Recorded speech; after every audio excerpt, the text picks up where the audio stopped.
All right, good evening, everybody. Thanks so much for coming tonight. This is the second installment of our Think Better series presented by the Center for Decision Research here at the University of Chicago. I'm Nick Epley. I'm the faculty director of the center.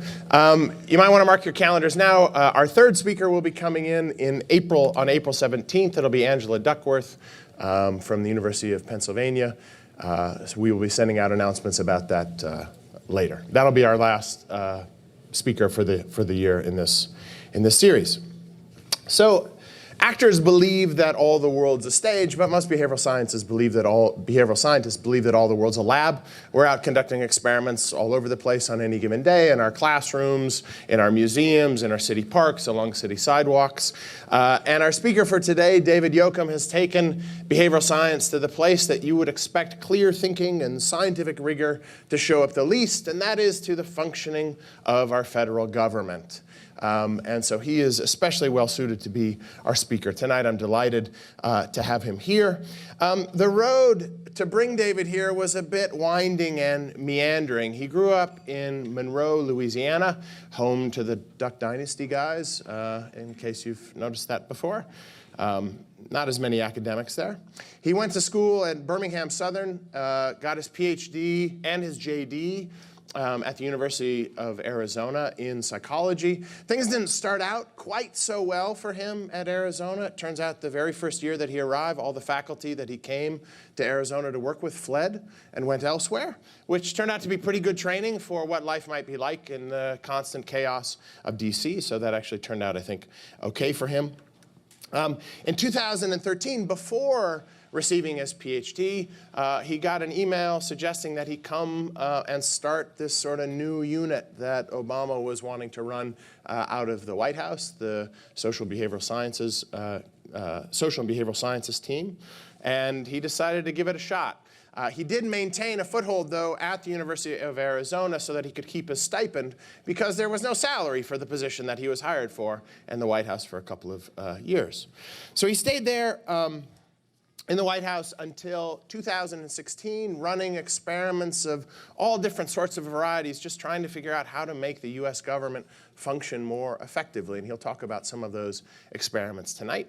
In 2016, he accepted a call from the mayor's office in Washington, D.C. to move to the local level to start doing some behavioral science interventions at the level of city government. He's done all sorts of interesting experiments there, including participating or running the largest field experiment that I think probably has ever been conducted in the planet's history. He'll tell us a little bit about that. And then just recently, just a few months ago, I think, not that long ago at all, he moved to Brown University to start up a new center there that has yet to be named, which will be working with Brown and with the Providence mayor's office and also with the state of Rhode Island to also try to bring behavioral science to the city, state, and local level there, all to try to improve government functioning through more sensible behavioral science policy. So in all of these different moves, David has really been at the forefront of a major movement in behavioral science, taking our work from the laboratory out into the world to try to actually improve human life in a number of different ways. And this can range in everything from trying to reduce police violence, to trying to track rats more effectively, to trying to improve tax compliance, not all randomly selected topics there. And he's going to tell us a lot about those tonight. Thanks so much for coming, David. Appreciate it. Thank you. I don't know where you found all those details. So one of the things I do right before talks to try to get my mind just a little bit right and to hopefully motivate myself a bit is I try to crash and write a haiku. I'm not sure if I landed the motivational tone for myself that I wanted for this one, but I'm going to share it anyway. So here's a haiku for you. Relax. Let your shoulders go back. Roll around if you wish. Late night talk in a windy city. Don't blow it. Ooh, the poet snaps. I enjoy it. Thank you. Thank you. I cannot seem to open this water. I want to start with a couple of stories, project stories, And I want to begin, as all good government stories do, in the bowels of the General Service Administration, or the GSA. I'm down there. I'm with an IT contractor. His name is Dale. He's everything you want for an IT contractor. It's like slightly balding, but got the long kind of ponytail, the earring over here. It's beautiful. And what we're sort of pilling around with is a question about how to optimally design an auction system that the GSA runs for the federal government, where they sell off surplus supplies for the federal government. And like, if you've ever gone to GSA auctions, it's an amazing place. They sell, yes, old computers and laptops and things like that, but I've seen them sell a helicopter. I've seen them try to sell a bunch of dresses that they stole from confiscated from a cartel raid. It's an amazing sort of place. What's interesting about this one, though, is while Dale and I are down in the basement piddling around on the GSA auction site, stumble across a particular web page where firms that are selling through the platform that GSA runs have to self-report how much they owe the federal government. So there's literally a web page for something called an industrial funding fee. When firms are selling things to the federal government, GSA mediates the contracts for this. And the way the GSA program sort of self-funds itself is that if a different agency, Health and Human Services or something like that, wants to buy printers, they buy through GSA, and the dollars that are getting extracted, they take just a small percentage of it. It's like 0.0075%. It's called the industrial funding fee for reasons I've never really been able to figure out. But on this website, again, if you go back to it, it's this old clunky 1990s website where firms, private firms, imagine you're the seller of a printer or something like that, you come to this web page, there's a single line that says, how much did you sell to the federal government? You type it in, you hit enter, it multiplies it by the 0.075%. You go to the next page and it says, that's your check that you need to write to us. And there's like 2 people for the whole federal government that actually audit this. So it's essentially entirely self-report. And so the psychologist in me, in seeing this, thinks about some of the literature about what we know about tendencies to cheat. And some of the experiments that have been done in laboratory settings, often at universities, where we might do something like have all of y'all come in. I'm going to pass out a booklet of 10, say, puzzles or questions or something like that. I'm going to time it, finish them as fast as you can. Buzzer goes off, and what I say is, I'm going to tell you now all the answers, self-score your booklet, and then come up to the front of the room and tell me how many you got right, and I'll give you $1 for each one. Okay? So you do this. You come up. I get the forms. Or you tell me how much you did. I just tell you to throw the forms away. You put them in the trash, back in there. Everybody leaves. And then, as researchers are wont to do, I go root around in the garbage can to pull out the forms, and I want to compare what everyone was just telling me with what objectively happened on the quiz books to see as a measure of a little bit of a tendency to cheat. And what's interesting about this space is that it turns out that there isn't really a lot of people who are just egregious cheaters. You don't actually see that many people who got 2 right and said 8, or 3 right and say 9. But you do see a tendency for a lot of people, really kind of for all of us in different circumstances, to fudge just a little bit. You got 6 right, but you said 7. You got 3 right, but you say 4. Right? It's like just enough to have a little bit of plausible deniability almost if you got called out about it. I think also, if you want to just like sharpen your intuition about it, you've probably taken pencils or pens or something from this building or from your office. You've probably not gone into the back utility closet and taken like an entire box home, right? They're both stealing, but one of them is a little bit of a fudge space that doesn't feel as egregious as the other one does. So, what's particularly interested for the IFF, though, on this is a little bit of research on what happens if you try to prompt people to be more accurate and precise in what they're reporting.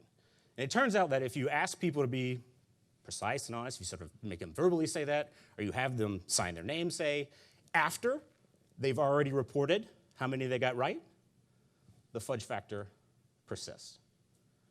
But if you ask beforehand, sort of before the train has left the station, so to speak, then the fudge factor goes away, and people start to get a little bit more precise. So come back to the GSA basement with me and Dale. We find this IFF webpage, and what we do at this point is we run an experiment. We have one group of firms continue to use the old website. We flip a coin. For those firms that get heads, we change where they actually have to sign in a test. They're going to be accurate on self-reporting this. And mind you, this is a heavily regulated space. There's forms that are signed all over the place, but the key here is having that signature right before they come to that text box where they're going to punch in how much they owe to the federal government. I'll let you ask yourself what we found. Does anybody want to guess? We found something equivalent to that fudge effect.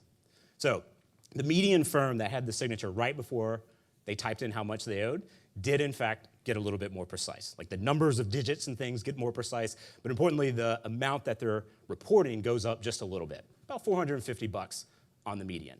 But think about the fact that this is the federal government, and there are tens of thousands of firms selling in any particular quarter. So that $450 median actually started to add up to be about $1.5 million per quarter, which persisted several times. So a single study, actually, paying a little bit more attention to a psychological insight about tendencies to fudge and cheat a little bit, leading to something as simple as a little bit more attention to where the signature is on reporting something like an IFF, was enough to pay for the entire team's salary. This is the work that we were doing for a number of years, a lot of experiments like that. But let me flash forward a couple of years and bring you to another location. I'm now working in the mayor's office in DC. We're in the Metropolitan Police Department in the command center. I kind of love this room. It's where the chief of police and all of the senior chiefs of police are. It actually, if you sort of imagine it, the front screen is just full of screens, televisions. They can sort of like plug in the CCTV cameras and everything like that. But the part that I really love about this room is that it's like stadium seating, and in the middle of it, there is a seat that I can only describe as the Starship Enterprise seat. You know, the one that's like the big sort of thing? This is where the chief gets to sit. It actually literally has little knobs and things on it so that you can turn it this way. They let me sit in this one time. It is one of my favorite parts of working in government. So the context for this project, though, is trying to understand what impact, if any, police body-worn cameras have in our communities. And so this is a context where there's a tremendous amount of angst in our communities about police-citizen interactions. This is a few years ago whenever cameras were being touted as a technological solution that could make those interactions on the street operate better. There was hundreds of millions of dollars being spent to push camera programs out, which are expensive to run, they're complicated to run, there's also a lot of privacy implications, but a lot of hopes about what influences it might have on those interactions that are empirical claims that, quite frankly, we just didn't know whether it would work. And so what we did with the police department is we worked very carefully to randomize the rollout of the cameras. So again, in the simplest way, imagine the coin flip. If it's a head, an officer would get a camera. If it's a tail, they wouldn't get a camera. We did this for the entire police force in the District of Columbia. So this is the one that's the largest RCT ever on a body-worn camera program. And it ran for about a year. We took a lot of administrative data, meaning data that was already being collected for other purposes, to provide a window onto things like the likelihood that force was used or how frequently force was being used, complaints that were coming in. This is actually the first study that was large enough to start asking questions as well about how the video footage might or might not be influencing downstream court outcomes and how complaints and whatnot are being adjudicated. The top line result here, although I'd invite you to kind of look at the study itself, if you Google it, is that we actually didn't find any statistically significant effects on any of the outcomes. Meaning that if you compare the two groups on use of force, on complaints, they're not exactly the same, but the differences are no different than what you would expect by chance, which is a pretty surprising result if you're expecting to see, as most people were, very large average treatment effects reductions in things like complaints and uses of force. Now, this is a talk about behavioral science as it's been emerging and about how it's going to continue for the next 5 years. I do want to step back and reflect on a couple of things about the last two examples that I gave you. The IFF, I think, is a beautiful illustration of the sort of features where scientists, behavioral scientists, people that are trained in psychology and other fields in particular, have a particular skill set to sort of come in a disciplined way and make observations and kind of sort of almost do like a behavioral audit almost to identify where there might be a design problem that they can then draw on theory and evidence from elsewhere to sort of design an intervention. And then often you're not exactly sure how it's going to work out in a particular context, so you couple it with testing to make sure it's working just the way you think it is. And the early work we were doing at the SBST had a lot of examples that were actually of this flavor of being forms and paperwork, which are important in their own right. But the link with that second example of the body-worn camera program, I think, is the important one, that those same sort of skill sets around designing, kind of diagnosing and designing and testing can also apply to our most complicated social problems. They can apply to something like a body-worn camera program, which is massively logistically complicated to operate. Those same sort of features, that same sort of approach that we're talking about here is not just nudges on forms. There's something much more fundamental about the scientific approach and the types of evaluation techniques that it has that is broadly applicable to many different types of interventions. And so I think that the sparking of those two units in the projects they were doing is really just the tip of the iceberg of what's going to continue to happen over the coming years. And that actually pivots me a little bit to the current gig that I'm in. I did just move to Providence a few months ago to set up, as Nick was saying, a new center that's going to be a swing at trying to have a type of integrated model, really much more integrated than I think has maybe been attempted before between Brown and the rest of academia and government. There's a part of this that the prior two teams that I was working on have an important component of paying a lot of attention to the internal to government capacity. Both of those teams, the SBST and then the lab at DC, were actually staffs that were government employees. Both of them tended to have around 15 to 20 different people, think PhDs in a lot of different fields in psychology and economics and anthropology and design, coming together, and the embeddedness inside of government was actually quite important for understanding what the bureaucratic and political constraints were in identifying where the opportunities were. Would have never figured out the IFF if I wasn't down in the basement with Dale, right? And nobody from GSA was ever gonna ask somebody on the outside to come look at the IFF. It's the type of opportunity spotting that happens from a particular type of integration between these two different fields. And so my hope with the new center that hopefully we'll have a name before too long is that we'll show another kind of state level example of this, also showing how it can operate in cities and counties that don't have the same sort of features that a place like the District of Columbia does, which is like, everybody has a PhD and is a policy wonk. It's also going to be a place where hopefully we can facilitate some multi-site studies across a number of cities and counties across the country. So hopefully there's a lot more coming on that frontier. Now, I take all of this to be a very inspiring amount of progress for the field. I mentioned in the abstract for this that this is based off of an OECD report that was recently done. Talk about 200 different types of teams in the world now who are trying to apply behavioral science in the public policy setting. The SBST work was sort of stabilized in terms of having appropriated dollars from Congress. The team is still there. It's just the Office of Evaluation Sciences at this point. President Obama signed an executive order, 13707, sort of encouraging agencies to continue to use behavioral science. And the team at the lab at DC has also just this past fiscal cycle switched over to tax appropriated dollars. And so is again another unique illustration of permanently embedding. But I will say that scanning the work and the teams that are coming elsewhere, that sort of 200, I do think we're at a fragile moment right now. The sort of sexiness of some of these results is going to dissipate just a little bit. The teams themselves, if you lift up the hoods on a lot of them, might just be a single policy advisor, for example, who was already there, who was kind of tapped with the command to also run a behavioral insights agenda. And that makes it hard for that type of real internal to government capacity embeddedness that I was talking about. And so when I step back on this, I'm both on the one hand really excited and proud about the fact that, for example, the lab at DC has now a $1.5 to $2 million operating budget annually. But I also, on the other hand, think about the fact that the District of Columbia's overall budget is about $15 billion. And so we're investing something like 0.0001% on this. And it is very expensive not to get this research right. It's very expensive not to invest in this. And so my sort of call to everyone, really, and ultimately voters who want to see more of this, is that the only way the investment is really going to get to be where it needs to here is if we start to demand of our elected officials that they put more money behind it. And I think what we have is an illustration of what's possible, but to really capitalize on it, we're going to have to invest in it a lot more. There's another part of this, by the way, which I'll sort of flag out to the students in the room, which is that I do think there is a whole wave of a type of career that is about to blossom that are interesting jobs you might think about. And it's looking at positions in agencies or governments where if you don't read their position description, government position descriptions are just the worst in the world. The titles are terrible. I don't want to do any job in government when I read the position descriptions. But if you actually think about the things those agencies do, life gets really interesting real fast.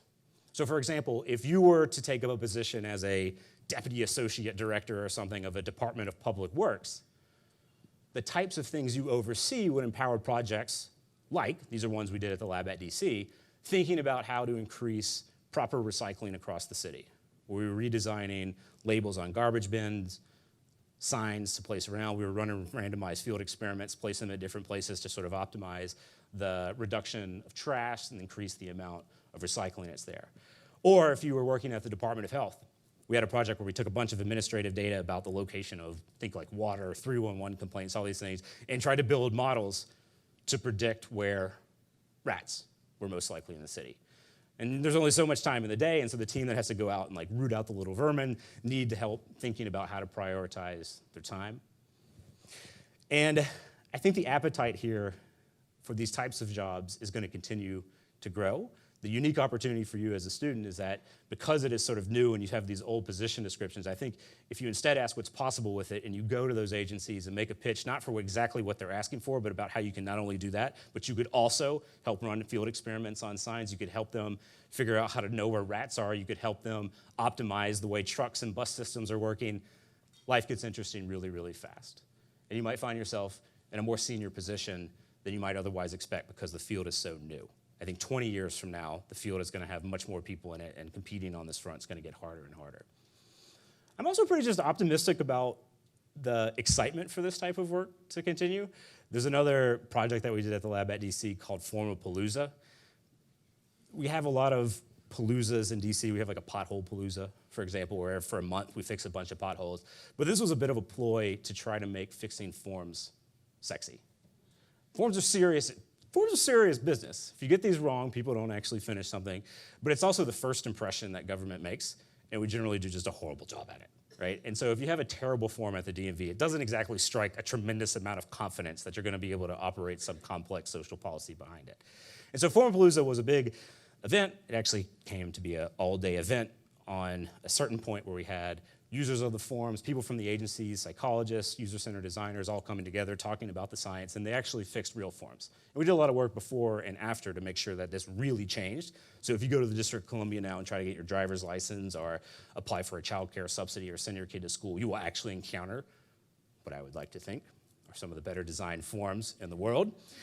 But the point here is that during this event, it's just a signal of the kind of appetite and how you can make any of this stuff really interesting if you start to get in the weeds of it. One of my other favorite moments in government was having a crowd of about 200 or so people all chanting, forms, forms, forms, forms, forms, forms, forms. And so if you can do that, I think any of this can be interesting. A second reflection on this is that I think rhetorically we've sort of won the argument in the sense that politicians talk about evidence-based policy making a lot now. Kind of want to do it. It's a question of how to do it and how to make these things actually stick in the wild. I tend to think of this type of work more fundamentally as experiment-based policymaking rather than evidence-based policymaking. And the reason is that how to actually take some of the theory and results that we have currently in other cities or in academia and how to make them work in the wild is super hard. Most stuff actually doesn't work, or it's not obvious how to do this. And so the technique that is needed is that one I was saying on the onset of not only having expertise on the kind of design principles and the theory of psychology, but knowing how to couple it with on-the-fly testing in the wild. And I think this kind of gives a warning to not get too much of a hammer approach with some of the, for example, nudges that are out there. And if you see one intervention work in one place, 9 out of 10 people pay their taxes on time, causing people to pay taxes more, and then taking the 9 out of 10 statement and trying to hammer it every single place. Where I've seen this done, or even fallen into myself, it's surprising how much it doesn't work. It doesn't work.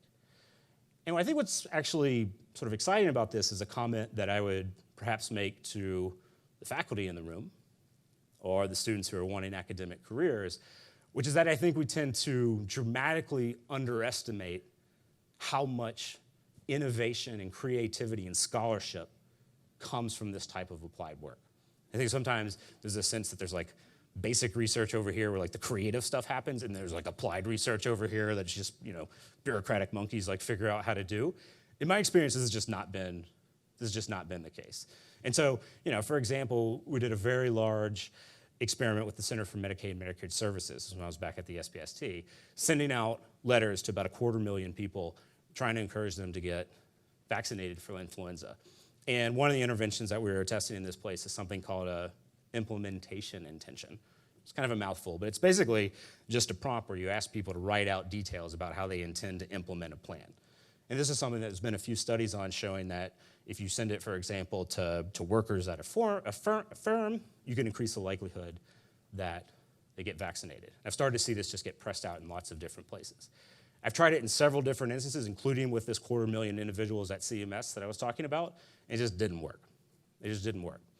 Now, I don't think it didn't work because there isn't something to the concept of implementation intentions.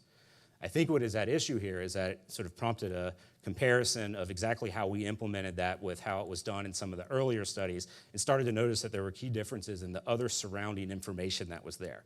And some of the earlier studies had very clear information about, like, here's some clinics you can go to immediately around you in the hours that they're open, and you essentially were sort of writing it in. In this case, for logistic reasons, when you're sending to 250,000 people across the country, figuring out for every Medicare beneficiary what CVSs are around them, their hours, piping all that together, feeding it into a letter, it's a non-starter. It's virtually impossible to do this. So we had to fall back on a much more just generic, like, figure out how you do it. And so one thing that might be happening here is that the ability for an implementation intention to work might be more fragile than we thought.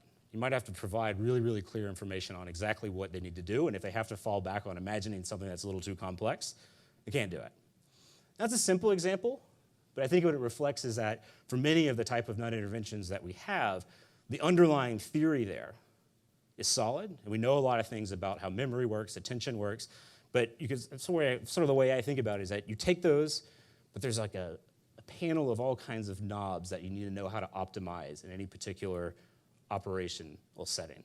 And figuring out the legwork to do that, I think, will actually make us more sophisticated on the underlying theory.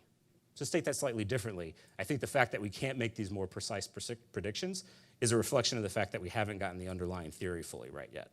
And so I think there's a real possibility of getting out of the field with the theory that you have and experiencing the sort of brutal reality that most stuff is not going to work that will kickstart your thinking back in the lab.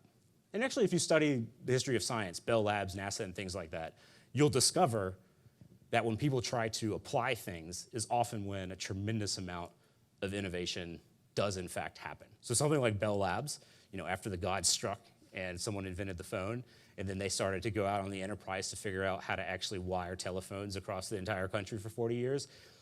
The amount of creation and innovation that had to happen for that to occur successfully is just ridiculous. It's just ridiculous. They had an entire laboratory in Chester, New Jersey, for example, that was dedicated to figuring out how to make the poles not get eaten by vermin. This is the second time vermin are showing up in my story. But they had to do entire studies of mammalian biology. They had to invent new types of steel and metal that would make it immune to this. They had to invent new physics to figure out how to make the wires go just the right distance from the poles but not snap. They had to invent entirely new machines to figure out how to get the wires underwater. They had so much invention happening, they actually had to invent new management theories to know how to manage the amount of invention that's happening.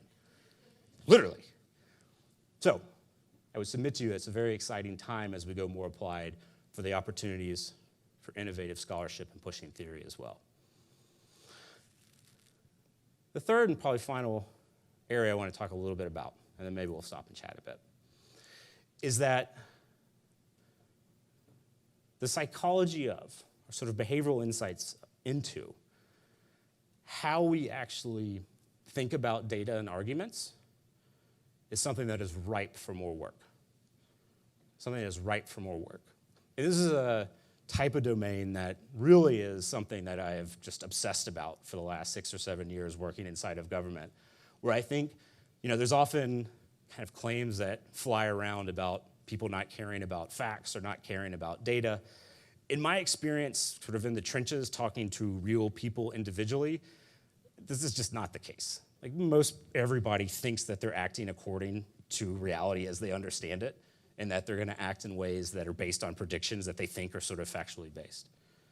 But we, of course, know that there's great tendencies for people to ignore each other, to get tripped up on their conversations. One of the ways we've been managing this in the work I'm doing now and have been for the last few years is trying to front load a lot of the conversations about really our fundamentally values and then designing research agendas around that. Now, I don't mean anything like super mysterious about this. As a concrete kind of document to orient your mind around as I'm describing this is something called a pre-analysis plan, which, as the name sort of implies, is a write-up that you do that details the questions that you're going to ask, the methodologies that you're going to use to sort of answer those questions, and ideally you publicly register these, you sort of timestamp them.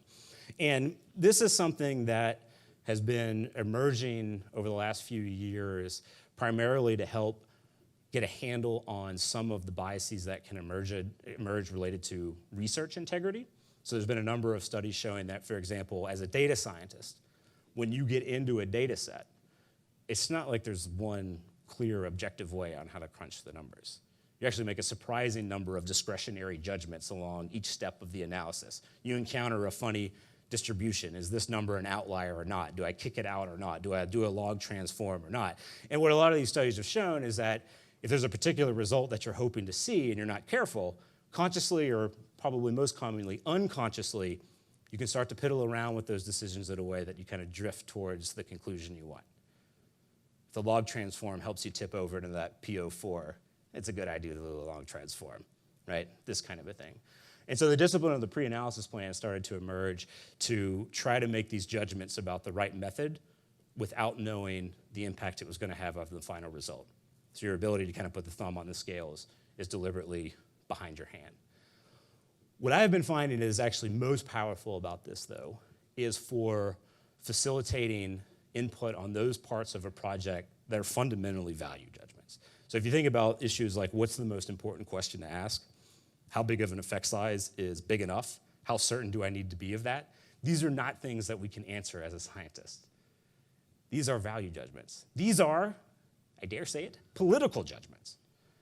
Political judgments. And so I come at this thinking that the impulse to maybe say if we just took the politics out of the science, somehow the data would like speak for itself to the world and clarify the conversations, I think is both like just naive, but more fundamentally, it's philosophically wrong.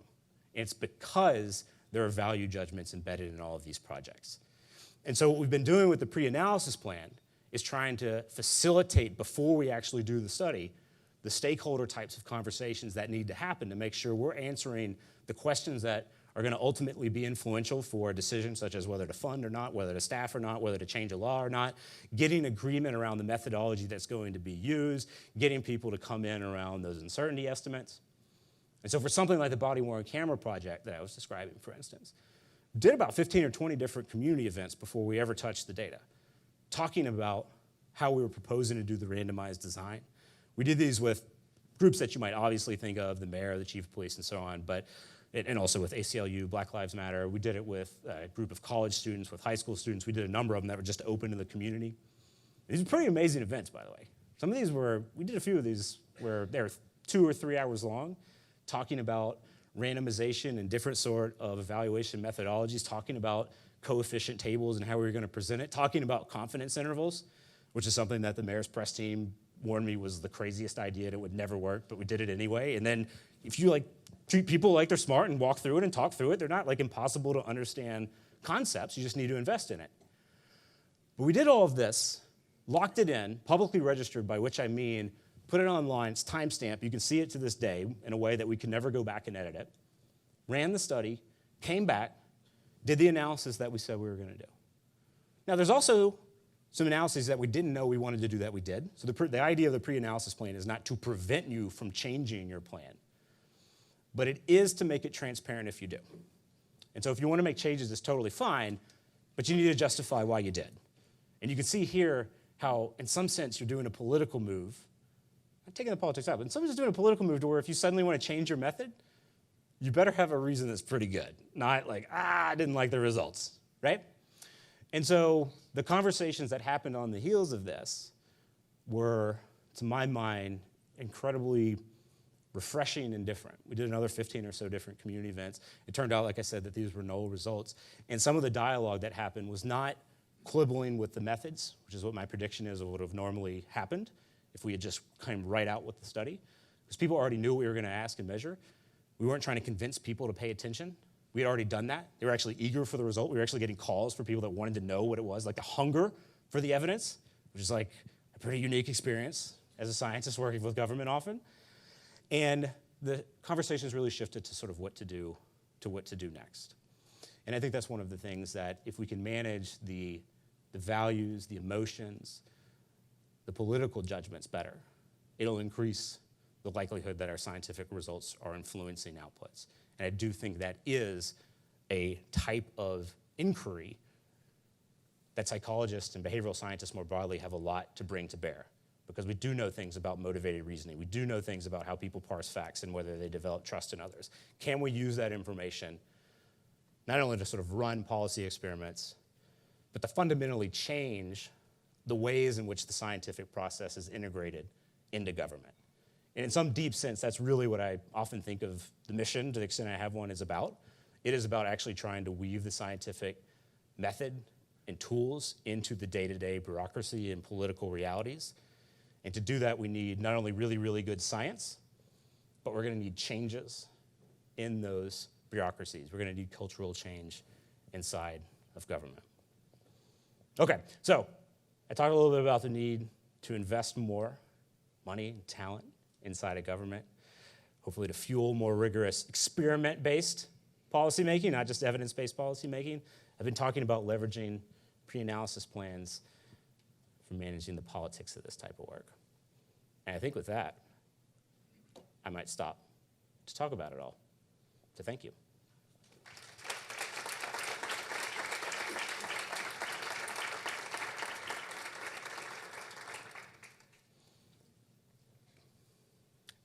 Yeah, I think there's a mic situation here.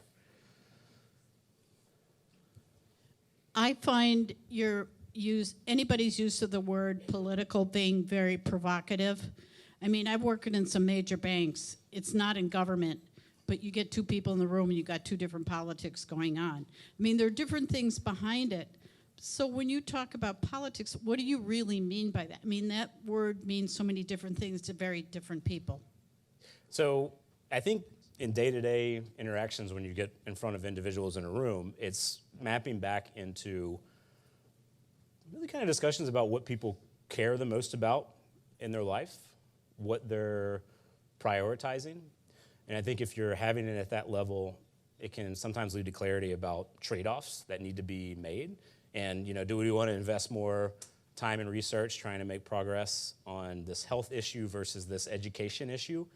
There's no scientific right answer. Both need to happen, but time is scarce, resources are scarce. What do we want to prioritize?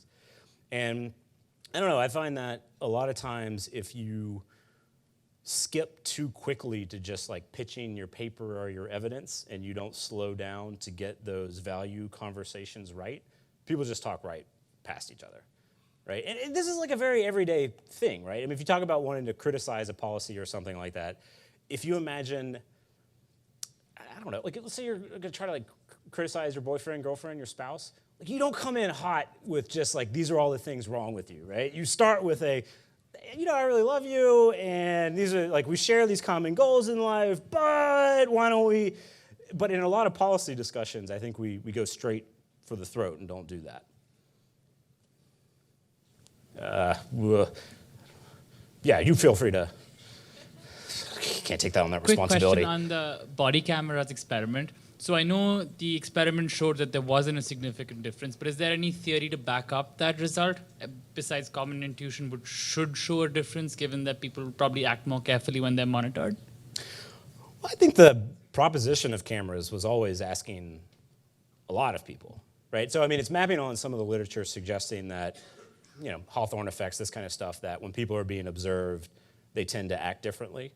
This is a literature that's not actually as much of a slam dunk as you might think. There's some critiques of both the original Hawthorne studies, but abilities to replicate this is a little bit context specific. But,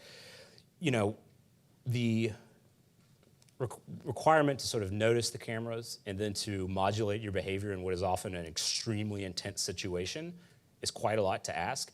I mean, if you think about how, for instance, we have so many different YouTube videos of really horrific things happening and 10 people all around with their phones out like this, like what's going on there? I mean, those are situations already where we see high density of cameras out in your face that you would think if it's going to modulate behavior, it isn't. And so I think it kind of maps into some of those types of questions. I mean, I should say that, interestingly, in the district, the police department actually didn't expect that it was going to change behavior that much, partly because they thought that they were doing their policing really, really well already, which is not a crazy thing to say, and was more interested in the possibility of using the footage for other types of uses, so taking it and using it for training purposes, for example. And this is kind of a punchline for the study, is that my takeaway from it is not actually that we shouldn't have body camera programs. And I've talked with chiefs of police across the world about this. I think really what it is if you think it is going to be a fast fix for getting large average treatment effects on something like uses of force, this is a study that needs to cause you to pause down, right? And to ask questions about whether that's really what you want. I think there's another angle of this, which is if you're a chief and you start saying to yourself things like, oh, but DC is weird, your cops have to deal with presidential protest and training history and stuff. That might all totally be true, but now let's have a conversation about, do you want to do the technology fix, or do you want to have a harder conversation about the sorts of training and hiring things that we've done in the police department? That again is positive. Now, I don't know where we're going to land on that, but the point is, if it causes people to slow down and to think more carefully about why they're doing the program, what they're hoping to get out of it, alternatives that they might use that aren't so as expensive with the same privacy conversations. If we just slow down and have that conversation in a more thoughtful way, I feel good about the study, regardless of which way we end up landing in any particular jurisdiction. I know in my own personal interactions or commerce, I'm very scrupulous and full of integrity and honesty on personal interactions with a small business, a human being, a waitress. You give me something anonymous, a form, something governmental, bureaucratic, I'm far more likely to game the system or take advantage of an error by this anonymous entity. I'm curious if you found that, and I'm guessing I'm not alone in that respect, that the personal aspect makes people more conscientious. I'm curious, as internet commerce and other things, impersonal activity takes off, if an avatar is somewhat effective in getting people to be more honest or have higher integrity, and the simulation of a human can bring about any of that same kind of beneficial effect. So there's a part of this IFF study where we actually broke down the analysis by giant firms and like mom and pop shops. You're working for Hewlett, or it's literally it's you are the sole proprietor of the business. And you might ask yourself for half a second what you think we would find here. And I think if I could channel what you were just describing, it would be a prediction that the mom and pop, who's not anonymous, would be more likely to be honest under either condition. Whereas if it is a large corporation, you're sort of an anonymous employee, you might not.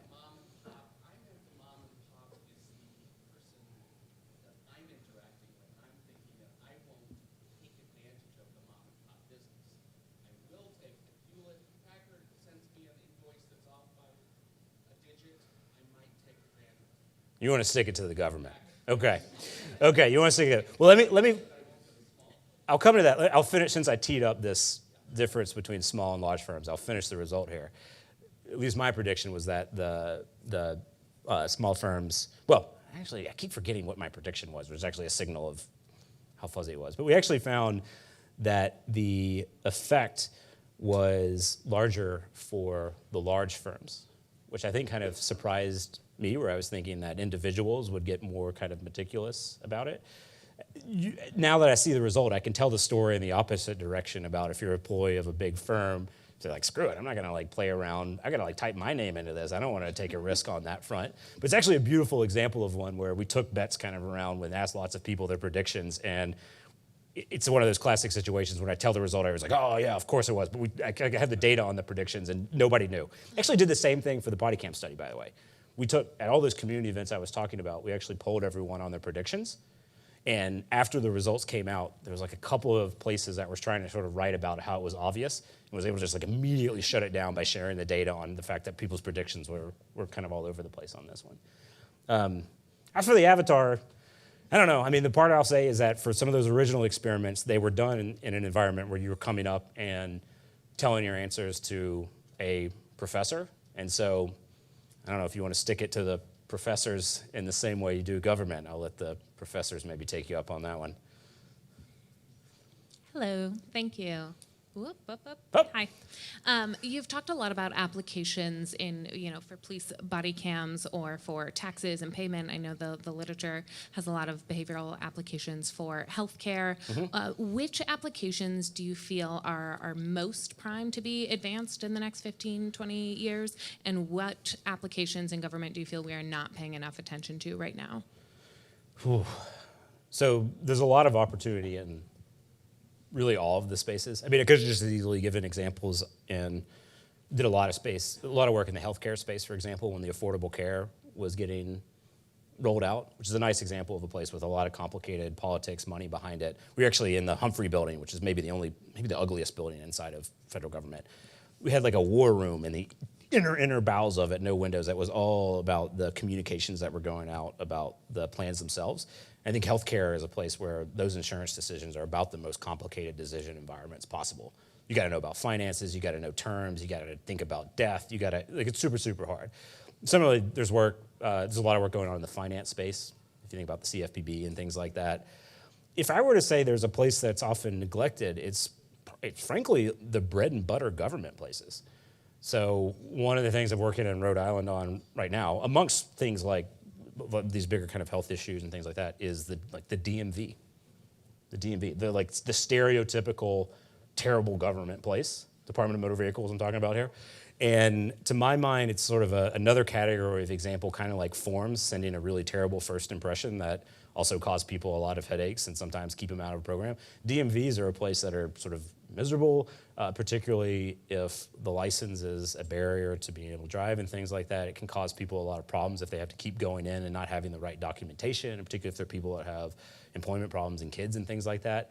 And so I think we often overlook bread and butter government sort of services that the bad design on them actually cumulatively cause a lot of misery and prevent people from doing the things that they want to do in the world. The problem is that they're just not as sexy as necessarily to work on. Although, remember, forms. Hey, how are you doing? Right next to her. So during the introduction, it was mentioned that you either ran or are running the largest field experiment study on the planet. So the first question is, are you planning to submit it to the Guinness Book of World Records? And then the second one is, can you tell us about the approach that you took for the pre-analysis plan on that one? So it was a little, the salesman on this was actually talking about the biggest RCT on police body-worn cameras. I don't actually know what the biggest RCT is. Actually, the flu one I said had more people in it, 250,000 people in it. There's probably ones that have been bigger than these. It's a very unsatisfying answer. So I don't know what I would do with the Guinness Book of World Records. I'll tell you that I don't brag about the size of my experiments as much as the quality of the design and having them really well matched for knowledge gaps that if we filled them would actually cause a decision to tilt one way or another. And these don't always have to be massive, massive field experiments. I have a lot of work where we've actually just done things online with MTurk samples and things like that. It's a question of calibrating the empirical need to the amount of investment you want to do in the work, and also what's the type of method that you really need to answer the question. And so something like body cameras, the only way to really measure it in this way was to do a field experiment. There's no like online MTurk flavor of that. But there are certain issues where you can.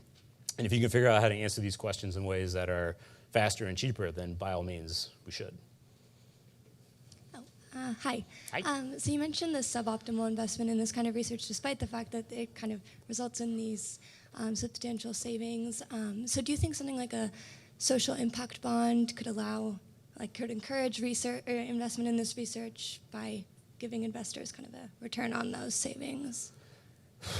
So I want to answer yes, but I've not seen it really pulled off. I've actually tried it myself. A lot of the way these social impact bonds work is they sort of have private investment come in, to fund something, and then if there's enough of a public benefit, say you do an intervention in the jails that causes the prison population to go down, that saves money for the state, and you can have a portion of those savings go back to the investors.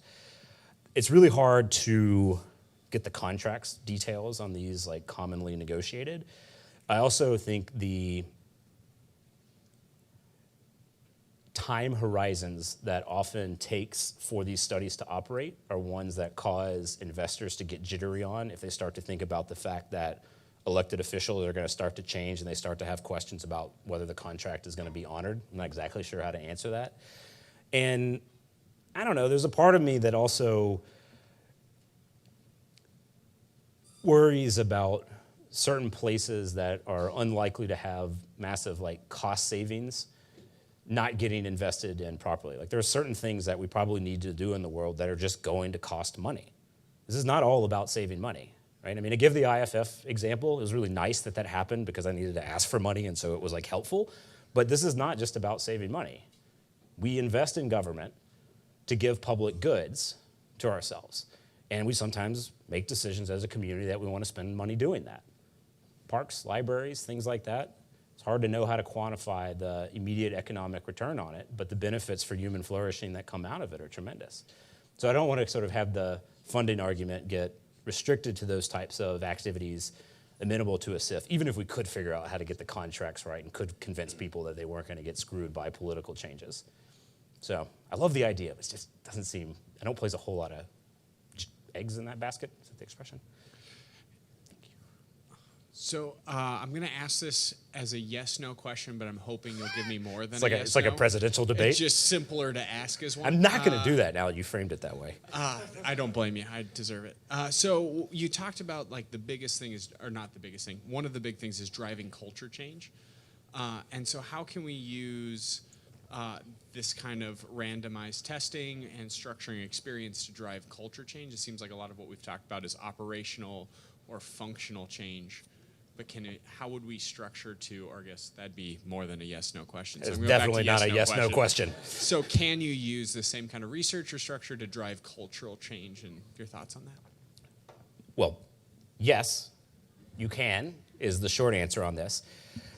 Actually, a lot of what the formwork was a bit of a deliberate attempt to have something that was more accessible that could facilitate thinking about behavioral design, testing, and in an environment that's a little less threatening. So what I mean by this is that if you come into a place and you immediately sort of open with, let's start doing testing on your TANF program, welfare program or something like that, that's just like immediately people clam up. The proposition of, hey, let's take your form and make it work better, there's like no pro-shitty form lobby, right? Like everybody immediately gets behind that. It is a light touch sort of thing that you can start to have conversations about, that again, you start to talk about psychological insights, where you get stuck and people are like, well, I don't know if this form or that form is going to work better. It's like, why don't we just flip a coin and try them both out to different people and see what happens? We're talking about randomized designs. You know, the other thing that happens here that's somewhat magical is that to really redesign a form properly, it's not only the four corners of the page, it's all the things that that form is trying to do in the world and what happens before and after. So it is an excuse, it's sort of a Trojan horse to do a very detailed process mapping out of the policy space and the programs that are trying to capitalize on that. That becomes fodder for having that next conversation after you've already built those relationships. And in fact, for many of the forms that we've done, we are now running projects to redesign the underlying program and running field experiments on it, including something like TANF. And so I think that's a key part of it. We also, you know, I spent a lot of time in just thinking about how to get people mixed together. And so with the current center that's being put up in Rhode Island, for instance, have space, of course, at Brown University, but also at the State House, at a number of different offices, doing speaker series and things like that that are designed for not just academics, but practitioners and bringing them in together. I did a podcast in DC called The Podcast at DC, about to do a new one in Rhode Island. It's like amazing how much, if you bring people together to sort of talk about the research and do just a little bit extra legwork to talk about its immediate application in your community or in your everyday life, it's great. And people get into it. And that's the sort of thing where the culture change starts to happen over time. And I'll give you, if I could just give like one more example of this, in the police department. I'm very proud of the body cam study on its own right, but probably the part that excites me even more than that is that the police department has since then, we sort of helped them hire several different scientists who are still there now. They are running experiments on other things. I have had people in the chief's department text me from like one of their police conferences with this person's talking about their program working, but they don't have a control group. Like, it is inconceivable that there would have probably been a text like that a few years ago, that are signatures of a type of cultural change that I think is starting to happen. And terminology like control groups and terminologies about concepts in psychology that are starting to get spoken in city halls, in agency halls. And so that's why actually I'm sort of making this claim that we don't want to lose this moment. I think this is a very special moment that needs to be capitalized on. We need to fund it more, we need to invest it more, people need to go into these jobs, we need to keep doing this because it's at a fragile place right now. And I think if we don't double and triple down on it, there's no guarantee it's going to continue up on the upward trajectory that it is. In the policy realm, to what extent are these behavioral interventions reactive? So in your experience, are they implemented typically as a way to find a solution to a problem? So for example, people aren't filling out forms, like let's try to understand why and experiment, what we can do to change that, or are they being embedded in the formation of policy? So I think the early years, somewhat of necessity, were quite opportunistic in looking for places where a program was about to be rolled out, or there's sort of like just a thing we could do right away, which was important for showing early wins. I do think that there's and I talk often now about sort of setting learning agendas jointly with legislators, with political officials, where we articulate some common goal that we're trying to get to, advancing third grade reading proficiency or something like that, and have a process around how to, yes, make decisions now for things you have to do. Like government has to do things. It doesn't have the luxury of like shutting down the schools to have 10 years of research. They need to do things now. But if you're at the table early on, you can start to look for opportunities to give immediate action, but coupled with longer time horizons to do research. And so things like actually having the funding that's going to go around a program today, having set aside dollars that are going to go to building administrative data that we might want to rely on over the years, or hiring other scientists to come in and design, to do additional design work or evaluation work. And it takes capacity to do that. And that's why the point about the internal capacity is so key to my mind. If we want to have an experiment-based type of government, if we want to have a government that's capable of learning on the fly and setting these longer-term learning agendas, then this is where those bureaucratic changes start to come in.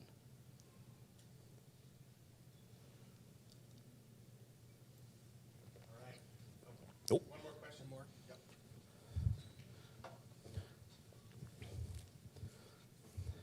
Yep. I had a question. I wonder if you could comment a little bit on your experience with and the challenges of scale.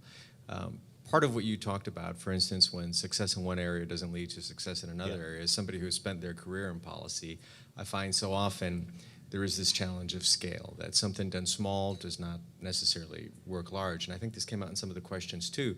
And even in the case of the fee that you talked about, right, there you had success because you had scale in part. It was a small thing, but a large scale. How have you dealt with that challenge, and are there any conclusions that you can draw about this work that are just, seems like scale is lurking in the background a lot of what you talked about today? Yeah, it's a great question. Scale is hard. Scale is super hard. I think for many of the issues that we're talking about, the type of scale that, we talk more and more about scale after a lot of the like apps and things hit the scene, and you could suddenly get 1 million users or billion users or whatever it is on Twitter or something like that. I just think that's maybe a wrong benchmark for how this is likely to operate in more complex places. Like there's no app to solve homelessness that's going to scale across the world in a couple of months. This is going to be a really, really time-consuming type of activity that is going to take a much longer time horizon. It's partly why I focus so much on like culture and bureaucracy, is that I think part of what is going to help grease the scale wheels in some sense is that if another jurisdiction has more capacity to do this type of work and do testing around it, when they see a result come out of DC, if it's not immediately obvious how it's going to work in their situation, if they have no capacity, they might just look at it and say, like, well, we just can't do that. If they have some capacity, then they can say, oh, that seems like it's on track. Like, let's try it out here. And so it's not like an immediate translation across the board, but it is a type of information flow that I think can help spread the ideas faster if there's that network of capacity that's there. And that I think is a doable thing. But it's going to take time, right? It's going to take decades. And I don't know why we would necessarily think it's going to be easy to do these types of things that we're talking about. But I think the potential is tremendous, right? And not just for solving problems. So like to pivot a little bit behind the last question here, I actually, amongst the team now, I often prefer to talk about human flourishing. And it's not because problems don't matter, but I think there's something about that frame of reference, which if all you're thinking about is like a problem, it narrows your imagination just a little bit. It's often remarkable if you start a conversation about what are the things that need to happen to enhance human flourishing in our communities, the sort of spectrum of what is possible starts to go up. And we're not only solving problems, we're thinking about the things that can enrich life. And so I think about something like libraries as an example. It's like almost inconceivable that we would suddenly fund libraries today, that we would just suddenly all buy public books and not rely on Amazon to do it. But it's an amazing thing that we have. And so I sometimes worry that if we only are thinking about problem focuses, we might miss some of these opportunities for other things that not only solve the problem, but more directly advance what we want to get out of life in our communities. So I'm very excited about that. And that is a perfect place to end. Thanks, Dave.